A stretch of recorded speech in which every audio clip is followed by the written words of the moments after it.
This is my homemade reed switch DC motor with homemade reed switch. This is the reed switch, a thin wire, iron wire, and the aluminum plate, and you see the switch is vibrating and two S pole outside.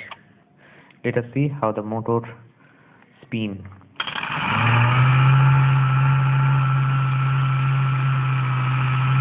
You see the spark here.